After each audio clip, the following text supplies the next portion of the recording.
Most of y'all. Now, we've got some news for the vloggers out there. New regulations because of some individual who wanted to be a jerk. We won't say his name, Tolly. But the National Privacy Commission, NPC, is cracking down. And already in effect are the requirement to blur faces for the vloggers. Now, the NPC Circular 2505 or 2025-1 created May 26th, 2025, and it became effective on 10 June 2025. Now, Section 3 deals with the vloggers. Subsection capital B, specifically vlogging. Section 3 is more, it actually describes what a worn video device is and an alternative video device. But for vlogging, it's subsection B, subsection 2, sub small b, and sub small c. On sub small b, the privacy notification should be available on your videos. National Privacy Commission notice letter. And it should be available to anybody who's in your vlogs. Now, subsection C, bystanders must be blurred using the available editing tools, editing technology.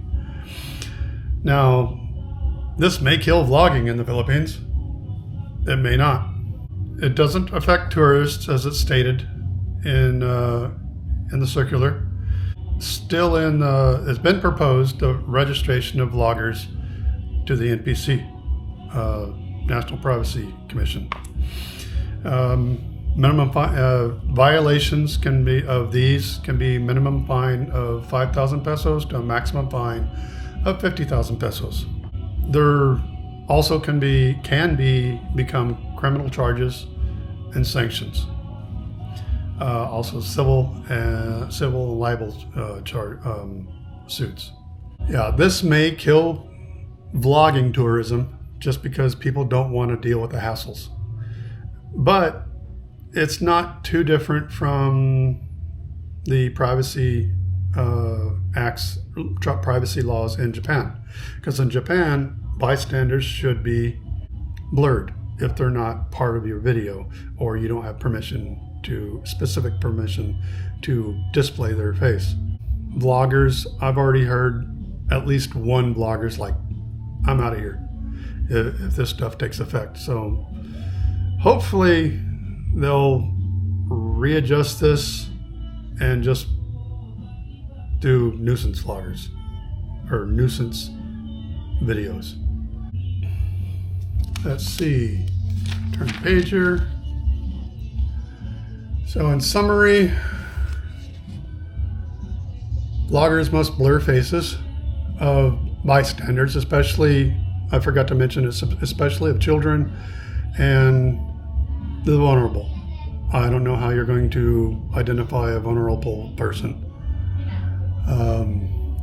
unless you have consent. And for children, I think the consent has to come from the parents. That's the way I would judge that. You must display the privacy notice on all social media platforms and inform people being filmed in a language they understand of the video. Ask their consent to be videoed. Content should be non-oppressive. I mean, if you're going to be non-oppressive, that's a form of nuisance. So that just don't be a jerk. Talk to people. I mean, if they don't want to talk to you, okay, have a nice day, walk away, and find other content. Yeah, don't be intrusive. Just like what I said, don't be intrusive. If they don't want to be filmed, don't include them on your video. Don't even include their voice. Just cut that part out. One person actually did say, when they're going through the blurring of the faces, is like, what about their voice? Voices aren't specifically identifying features. And also, on that topic of identifying, this is also going towards do not display personal identifying information, also known as PII. Because that anywhere, that's a big breach of privacy. And the fines, as I stated, 5 pesos up to minimum 5 pesos up to 50,000 pesos. Possible criminal charges or civil and administrative liabilities. And this is from the Data Privacy Act of actual 2012. And anyone can report violations. So if you got people on your channel that hate you and they're just watching you to find you slipping up, yeah, they can report you, and they can use something on your videos to get you canned, and even if it's not meant to be intrusive. But I would appreciate very much if they don't go after all vloggers and just go after nuisance vloggers. And because I think nuisance vloggers are scum of the earth. They've ruined it for a lot of good vloggers around the world. I mean, I forgot the names of a lot of them. There's this guy that started as a child being a nuisance vlogger, and then he got a bodyguard, and he does nuisance vlogging, and if somebody stands up to him, his bodyguard steps in. That's the biggest chicken stuff I've ever seen. And then there's people in Japan. Japan is actually finally taking care of nuisance vloggers specifically. So other vloggers can still do their thing, but nuisance vloggers are going to be taken care of. And then Korea, I'm sure most people on this platform have heard about Johnny Somali. I don't know his real name, but he's a nuisance vlogger that took it too far, doing deep fakes and with prominent movie stars. And he did 2 deep fakes, and I forgot one of them was a movie star, and the other one I don't remember who it is. And plus, he was disrespecting national shrines of the comfort women specifically, and he was touching them and fondling them, I believe.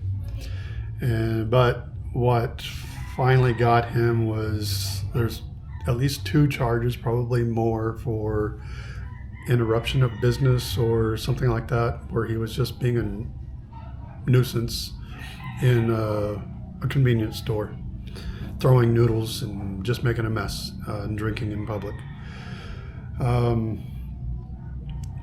Korea actually turned around and just the civilian populace actually decided to take care of the other vloggers, and then that's when the police stepped in and took him to court, and he's probably gonna face a long time because he's got at least 4 charges against him.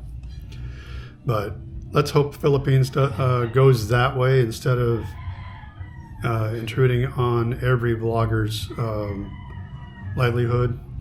And that reminds me, on part of registration, it's been the proposal.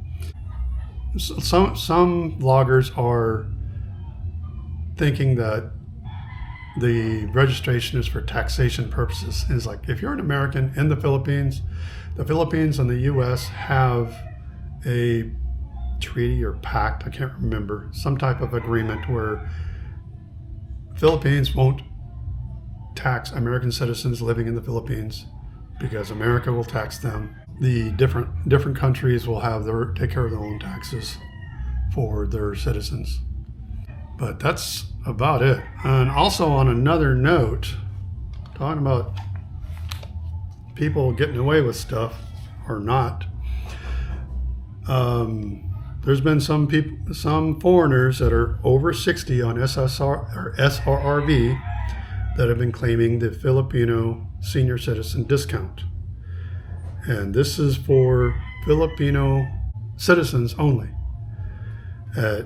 And some of them have been caught and they can have their SRV revoked if you're caught claiming the Filipino senior discount. And that is it for this vlog. I guess it's my first rant. Tell me your ideas on this. I was just starting to think that maybe when I can get outside and start talking to people, but with this thing, it's like, how much of a nuisance is it going to be? So I might go the way of a few other vloggers that I've seen and just record from the privacy of my home and do things what I say, or do things what I've experienced, which comes mentioned. I plan on doing a living in the Philippines for 3 months, my experiences. So keep an eye out for that one. Press that like button, subscribe, and share the hell out of this video, please. Thank you very much.